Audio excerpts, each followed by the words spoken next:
Bonjour, je vous souhaite la bienvenue sur votre chaîne Brigitte Crespo Voyance pour votre année 20, votre numéroscope de votre année 20, une année 4 qui vous invite à la concrétisation de vos projets et à une certaine discipline. Nous verrons ce numéroscope à travers les chiffres et le tarot de Botticelli, à travers également 9 maisons qui va de votre capacité d'action à votre essentiel, votre recherche d'essentiel en cette année 2020.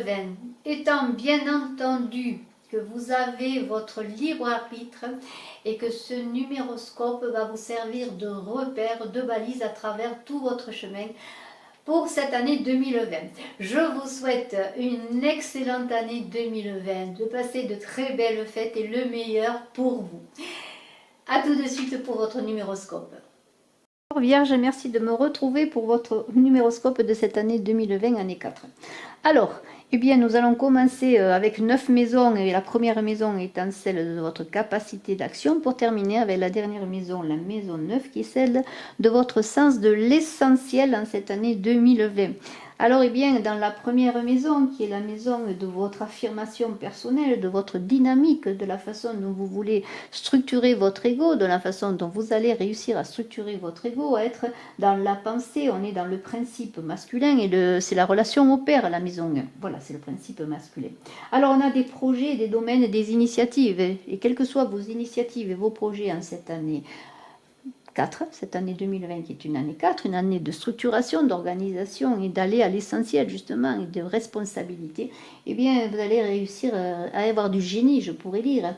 Vous voulez être un leader pour les autres, vous êtes visionnaire, vous avez des projets ambitieux, vous voulez les communiquer, vous allez organiser tout cela à grande échelle, déjà l'organiser dans votre tête, dans votre mental, dans cette capacité masculine, cette énergie masculine à réaliser les choses, et cela va de relever de l'ordre du génie. En tout cas, c'est une puissance qui, comme ça, qui relève de l'invention de l'ordre du génie.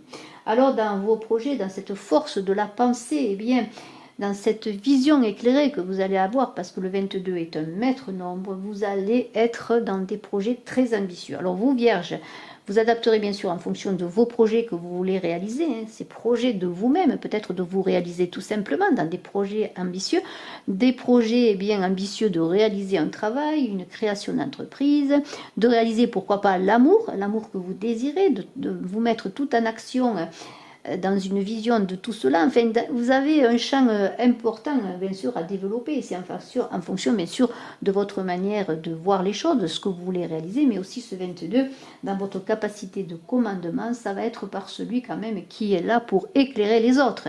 On est dans une idée de génie, de lumière qui s'allume, d'illumination, de puissance aussi, d'inventivité, d'invention de vous-même aussi, pour vous réinventer peut-être en cette année 4 2020. Alors, nous allons voir aussi avec le tarot une carte pour éclairer ce chiffre de cette maison 1. Et nous avons le pape. Alors, voyez, c'est bien cela. Le pape, c'est quand même celui qui éclaire, celui qui guide. Cela va passer peut-être par un côté assez mental, dans une élévation spirituelle. C'est un chiffre quand même, un maître nombre qui est tout en spiritualité. Tout cela va se faire dans une idée d'éclairer les autres pour peut-être les aider aussi à se positionner par rapport à leur vie, à leur existence, à leur structure même, mais vous allez vous réaliser dans cela. Vous allez être encore ce guide, 2 fois le guide. Vous voyez, on est dans une idée de leader éclairé, et le pape n'est-il pas éclairé? Le pape n'est-il pas éclairé par le céleste, par Dieu, par celui qu'on appelle comme l'on veut? Mais en tout cas, de toute façon, c'est celui qui guide les hommes sur terre, dans l'église. Mais le pape, c'est aussi toute cette spiritualité, cette connaissance éclairée qui fait qu'il est à même de donner un enseignement, de protéger aussi, d'apporter la protection. Il est dans la justesse, c'est le médiateur également. Vous allez être peut-être un bon médiateur en cette année 2020. Peut-être celui comme un chaman qui guide, qui apprend. Mais il y a une idée d'équilibre entre le conscient et de montrer le chemin tout dans l'équilibre. Alors nous avons ensuite pour la deuxième maison qui est la maison du sensible, qui est la maison de la gestion des émotions, de l'écoute et du conseil. Alors, la façon d'accueillir d'autres, c'est l'union, le partenariat, c'est l'union amoureuse, c'est tout ce qui touche à la collaboration et les contacts humains. Alors c'est aussi le désir et la capacité à être deux. Et dans cette maison, il y a le deux, vous êtes dans une belle dualité, parce que le deux c'est aussi le choix, mais en même temps vous êtes dans l'écoute, le conseil, et vous vous adaptez. Vous avez une facilité de parler, de dialoguer, tout en douceur. Dans le côté sentimental, faites attention de ne pas être trop influençable, toujours d'être dans l'équilibre par rapport à vos relations et dans les échanges. Mais vous allez avoir des hésitations si c'est sur le plan du cœur, parce que le 2, il hésite. Hein. Il a du mal des fois à trouver le bon choix, prendre les bons chemins. Et des fois, il a deux routes qui s'ouvrent à lui, et bien il est dans l'hésitation, il hésite et des fois, il ne prend aucune route. Mais on est quand même dans cette idée de réceptivité, d'échange, de passer aussi par le dialogue de ce deux, tout en douceur. Alors il y a un goût quand même avec cette maison 2 d'être sociable, c'est le principe féminin, là on était dans le principe masculin, la relation au père, là on est dans la relation à la mère, on est dans l'idée aussi de conseiller les autres aussi, pourquoi pas. Vous voyez, on est dans la recherche de conseils aussi, vous voyez, il y a une grande réceptivité, il y a un échange harmonieux qui va se passer. Et on va regarder avec le tarot, une lame majeure encore du tarot, de ce très beau tarot doré de Botticelli pour vous vierges. Quelle est la carte qui va nous parler? Alors nous avons la tempérance, vous voyez on est vraiment dans cet équilibre, le 2 c'est l'équilibre, la tempérance c'est encore l'équilibre. Vous allez chercher cette communion, cette communication avec les autres, ces unions, qu'elles soient professionnelles, personnelles ou autres, ou même familiales, dans l'équilibre, dans la douceur. Vous avez envie, vous vierges, d'être aussi prudent, vous êtes prudent la vierge, alors c'est pour ça qu'il y a des hésitations parfois, mais vous allez faire cela dans la douceur pour qu'il n'y ait pas de conflit. Vous voyez, vous ne cherchez pas le conflit, vous cherchez bien que tout cela se passe bien, et faites attention en cherchant à ne pas chercher le conflit et en voulant que tout aille bien, de ne pas être trop influençable. Essayez quand même de tenter de vous affirmer, parce que vous avez besoin peut-être dans ces hésitations à vous affirmer, à faire vos choix. Vos choix sont primordiaux. Alors nous avons dans la maison 3 qui est la maison des échanges, de la communication, le 7. Alors le 7, eh bien, c'est la réflexion. Alors, vous allez communiquer, mais pas avant d'avoir réfléchi, parce que vous allez analyser, observer, peut-être prendre de la distance. Alors, dans le côté des échanges, de la communication, des relations, tout ce qui est du domaine de la sociabilité, vous allez vous exprimer, eh bien, non pas peut-être par un verbe léger, mais au contraire par une prise de distance. Parce que vous êtes dans votre mental, vous allez être dans votre mental, il y a une élévation spirituelle, il y a aussi dans le 7 l'idée de se retirer un peu du monde pour observer, de faire des études, vous voyez. Et vous allez vouloir peut-être communiquer dans tout ce que vous allez faire, dans vos recherches, peut-être en cette année de recherche, de connaissances, dans vos goûts, dans les goûts que vous allez peut-être initier, des goûts nouveaux. Ça va passer par des études, par l'enseignement, par l'intériorisation de ce que vous allez apprendre. Mais il y a aussi une idée de prise de conscience et d'apprendre vraiment, d'être dans le mental, d'apprendre ensuite d'enseigner, de communiquer vos connaissances. Vous voyez, il y a cette idée, voilà, de se montrer dans ce que l'on sait, de ce que l'on a appris, et peut-être avoir envie justement de le dire, de le communiquer. C'est votre expression de cette année. Vous allez être dans une expression plutôt mentale, analytique, vous voyez. Alors, nous allons voir. Il y a une idée aussi de prise de recul pour méditer aussi, de méditer avant de s'exprimer. Vous voyez, il y a une certaine austérité dans ce 7. C'est un chiffre qui s'élève, qui va dans le mental. Alors, nous allons voir une carte. La roue tourne, cette roue qui tourne, c'est la roue 10. Alors là, ça c'est accepter, la roue, on le sait, c'est accepter les changements de cycle, les nouveautés. Alors bien peut-être, on vous invite malgré tout, avec ce 7 qui est assez austère, peut-être être aussi dans la mobilité, dans le fait que même si vous voulez peut-être vous retirer un peu dans votre expression et dans votre relation aux autres pour réfléchir, on vous invite quand même avec la roue d'accepter le mouvement, accepter les changements, s'adapter. C'est l'idée de s'adapter aux autres aussi. Vous voyez, de ne pas être en retrait, d'aller vers les autres aussi pour communiquer. Il y a une idée de croissance. Il y a une idée avec la roue que tout bouge, que tout change, que même si vous apprenez des choses, si vous voulez les communiquer, eh bien sachez que lorsqu'on fait une découverte, et les scientifiques le savent assez, une découverte ouvre encore une autre porte. Il y a quand même ce mouvement perpétuel de la vie, ce mouvement aussi dans vos échanges, vos communications et votre rôle social à faire qu'il évolue. Ne pas être strict, voyez, trop dans votre tête, accepter parfois de ne pas savoir, pour recevoir, voyez, de la communication des autres, des échanges des autres, être vraiment dans un mouvement qui bouge, ne soit pas vous simplement qui sachez, qui est donné, qui prenez la parole, être dans l'idée que la communication, eh bien, elle se fait dans un sens et dans l'autre, et qu'une fois on apprend, une fois on enseigne. Moi, je le ressens comme ça, en tout cas, cette roue. Dans la maison 4, qui est la maison du travail, de la gestion au quotidien, du monde concret, de tout ce qui touche aussi à l'ancrage familial, aux racines, à vos racines, à ce que vous êtes. Là, on a un chiffre 5 qui parle de liberté. Peut-être avez-vous envie de prendre la liberté, de prendre la route, d'engager un certain mouvement, vous avez une idée de tension, vous êtes un peu touche à tout, peut-être vous allez peut-être avoir envie pour certaines de sortir un peu de votre famille pour aller voir ailleurs. Vous voyez cette idée de prendre la route, d'être libre dans ce que l'on fait, de ne pas peut-être être simplement dans des reproductions familiales, vous voyez, dans cette idée de vivre votre vie comme vous le voulez. Il y a une prise de risque là. Alors pour certains, peut-être, je pourrais dire qu'il y a peut-être des idées bien de sortir de ces bases connues, de sortir de ces repères, des schémas familiaux, vous voyez, pour vivre sa vie. De prendre l'air. Il y a un besoin d'air extraordinaire avec le 5. C'est l'aventurier, c'est celui qui prend des risques, c'est le voyage. Alors nous allons voir une carte. Et c'est la lune. Alors il y a une idée de fécondité, là, la lune d'intuition aussi. Faites attention dans cette prise de risque de ne pas être dans l'illusion. Soyez quand même, gardez les pieds sur terre en cette année 4, qui est quand même une année qui vous invite à garder les pieds sur terre. Et dans une maison, le 4, qui est quand même une maison de la structure. C'est la famille, la structure, le foyer. Alors dans cette envie eh bien, de prise de risque, là, il faut garder les pieds sur terre. Il y a quand même une idée avec la lune de fécondité. Et dans la maison, le foyer, il peut y avoir pour certains envie d'avoir un enfant, pourquoi pas, hein, c'est possible. Il y a une idée aussi d'avoir confiance. Avec la lune, eh bien, il y a des prises de risques que vous allez engager dans votre sphère familiale, dans votre travail aussi, dans votre vie au quotidien.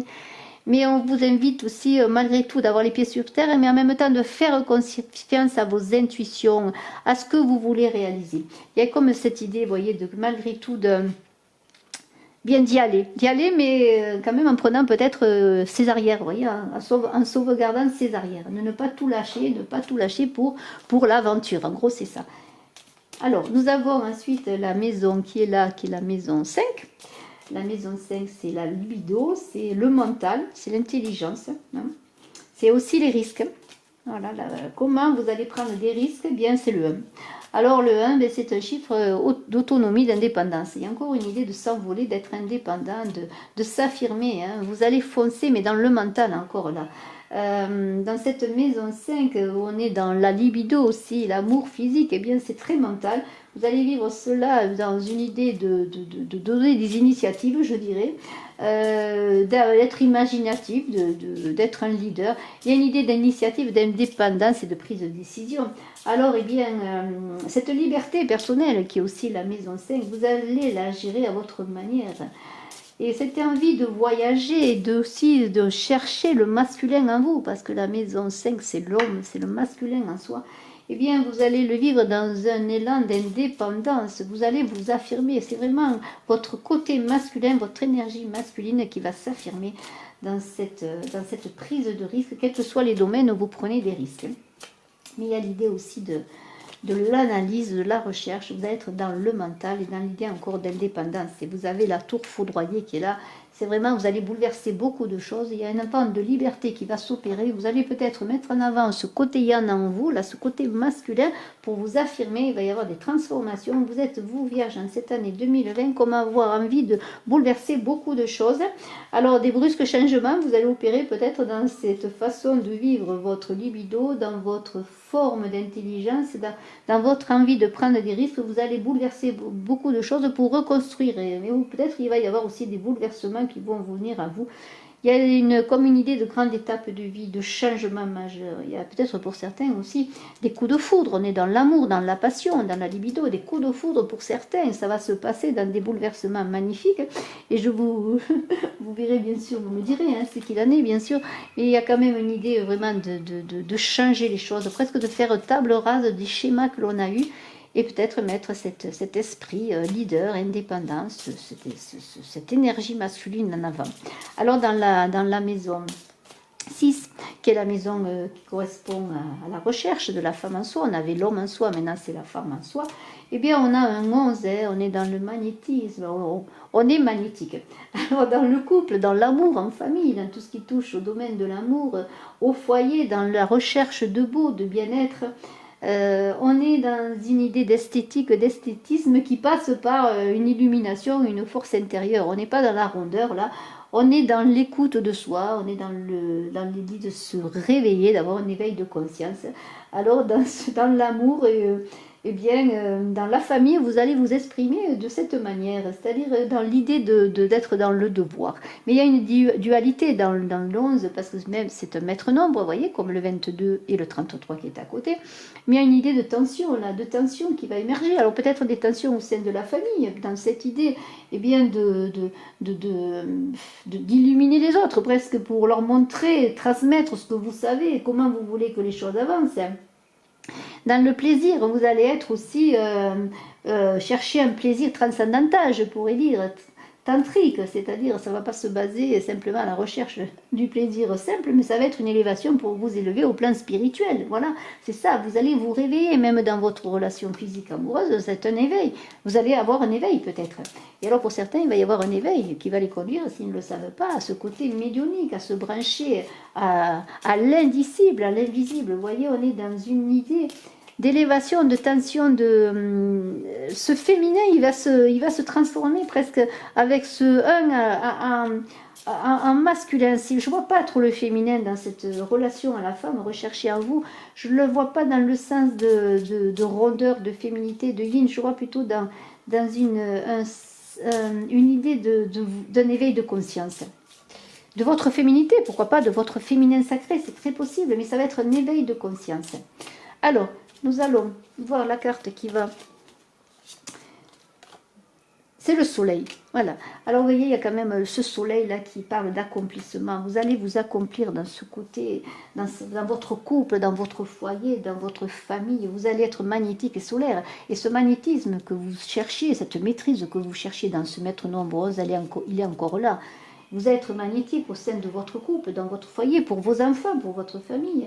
Et vous allez être magnétique dans le sens que vous allez vouloir aussi être dans une image de prise de moralité, de surpasser un peu peut-être l'image qu'on avait de vous. Vous allez être celui qui allait être le noyau qui va éclairer, qui va fédérer, c'est un peu cela.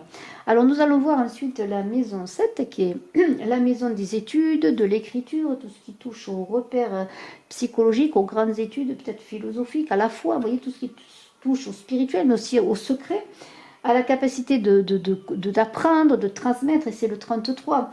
Alors le 33, eh bien, vous allez vouloir être un rassembleur, un guide, à grande échelle. C'est-à-dire que vous allez vouloir peut-être apprendre des choses, engranger des connaissances importantes, être dans une recherche de spiritualité pour guider les autres. C'est une idée aussi de structuration intérieure, de prendre des repères. Vos repères vont se faire dans l'observation, dans l'intuition, et cela va se passer par une idée d'observer, de recevoir des messages pour ensuite être un guide pour les autres. Vous voyez ce que je veux dire? Alors ça va se passer par le domaine des études, mais aussi par l'écriture. Pourquoi pas? Allez-vous écrire des choses que vous allez recevoir, des choses aussi que vous allez apprendre et que vous allez transformer, des inspirations qui vont être pour rassembler, pour guider, pour enseigner. Vous voyez, on est dans cette idée. C'est une maison qui est vraiment qui marque l'intérêt pour l'apprentissage. Alors, nous sommes avec l'ermite. Vous voyez, vous allez passer par ces moments de solitude pour recevoir des éclairages, pour ensuite apprendre et donner. Il y a un moment de retrait là, qui est vraiment cette maison 7 de l'étude, où on se retire dans sa chambre pour apprendre, étudier, et ensuite on sait qu'on va le donner aux autres. Et alors c'est vraiment dans cette idée de prendre le temps, vous voyez, de prendre le temps, de ne pas se précipiter, de se penser que c'est tellement important pour vous de prendre le temps d'engranger des connaissances pour ensuite les donner. On est aussi dans la recherche de découverte de soi-même, de découverte du sens de la vie dans cette maison 7, dans la maison des études, des connaissances. Il y a un cheminement intérieur pour se connaître aussi, pour apprendre à se connaître.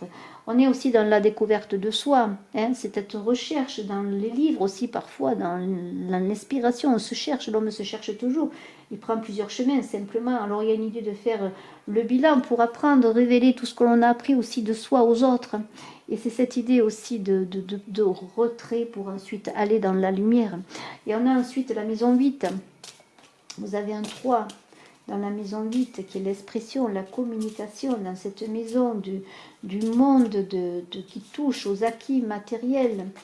C'est une maison 8 qui est, comment dire, dans l'argent. Vous voyez, vous allez passer dans cette maison 8 dans une certaine... un côté artistique, animateur, moi je le vois comme ça. Tout ce qui touche le chemin initiatique, parce qu'on est dans le karmique, dans la résolution de son karma, dans le fait d'appréhender ce qui vient à nous pour en tirer des enseignements et ne pas reproduire les mêmes schémas, eh bien vous allez vivre cela de façon joviale. Vous allez briller, vous exprimer, communiquer. C'est-à-dire, vous n'allez pas vous prendre la tête, tout en ce qui concerne la construction et dans vos métamorphoses, et dans vos avancées, dans vos expériences, vous allez vivre cela jovialement. Vous allez être un peu un artiste, vous voyez. Il y a une idée de je brille, je m'exprime.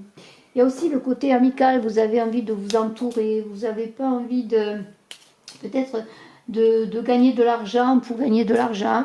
Vous avez envie peut-être de faire profiter les autres de vos acquis, de faire des réunions, des soirées, vous voyez, de montrer, de briller, aussi de montrer comment vous réussissez. Il y a une recherche d'équilibre qui passe quand même dans la communication, dans l'expression de soi. Et nous allons voir maintenant avec le tarot. Nous avons le pendu, c'est magnifique le pendu, hein. Ça veut dire que dans tout cela, ça va être vraiment dans un lâcher-prise, tout en étant communicatif, artiste, vous allez aussi prendre du recul sur vous-même, sur le sens de la vie, sur le sens aussi de votre vie, de votre façon de vous exprimer. Vous allez prendre du recul avant de communiquer dans cette expression magnifique qui est très libre, artiste. Vous allez le faire dans un lâcher-prise, aussi en privilégiant peut-être les échanges. Vous voyez, cette communication ne va pas être à sens unique. Vous allez observer aussi les autres, prendre le temps de la distance pour ensuite communiquer, aller vers les autres.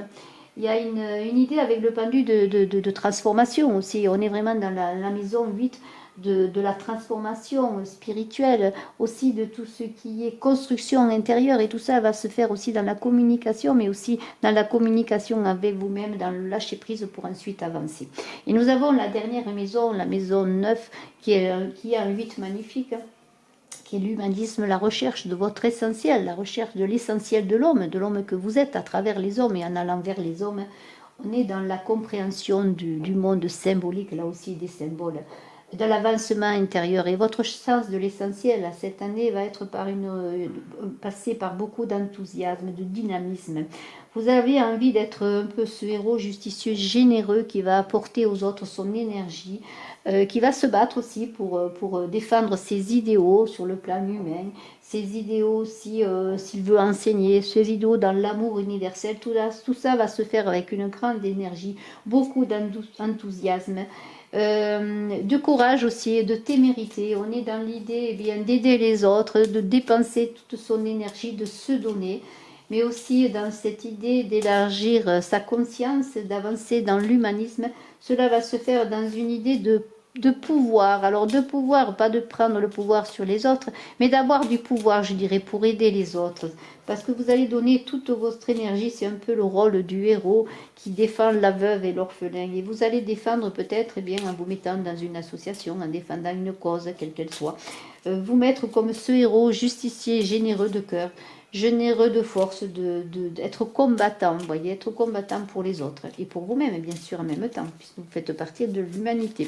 Alors, nous avons une carte qui va être celle de la papesse, qui va dire que tout cela, vous allez le faire aussi en étant quand même dans la connaissance de vous, dans l'apprentissage. On revient encore aussi aux études, à la connaissance intérieure pour avancer. La papesse, eh bien, elle a beaucoup d'autorité. Hein. Elle est le pendant du pape, elle a la connaissance, elle connaît les mystères. Elle connaît la vie, les évolutions de l'homme, les rites de passage, les cycles de la vie. Et elle n'a pas peur de mettre ses faiblesses en avant, ses doutes aussi. Avec cette belle énergie, avec la papesse, ça va être un peu à tempérer, parce que si vous aviez beaucoup d'énergie, si vous fonciez, si vous étiez combatif, si vous vouliez être ce héros qui sauve le monde, ce sauveur du monde, vous allez quand même avoir avec la papesse l'idée que bon, il faut comprendre les choses aussi, faire appel à ses ressentis, ne pas être trop dans l'énergie du corps, dans ce 8 qui un peu bouscule les choses. Vous avez des leçons à apprendre encore, à maîtriser vos forces et vos faiblesses et à faire de vos faiblesses peut-être de la force aussi, mais accepter vos fragilités. C'est une très belle année pour vous, Vierge. Je vous souhaite vraiment de passer de belles fêtes, de commencer cette année 2020 qui est une année 4 de structuration, d'organisation, de sens des responsabilités, de prise de responsabilités sous les meilleurs auspices. Je vous dis à très bientôt, je vous remercie, je suis à votre disposition si vous désirez votre thème pour 2020 en numérologie ou si également vous désirez une consultation en médiumnité. À très bientôt, bye bye.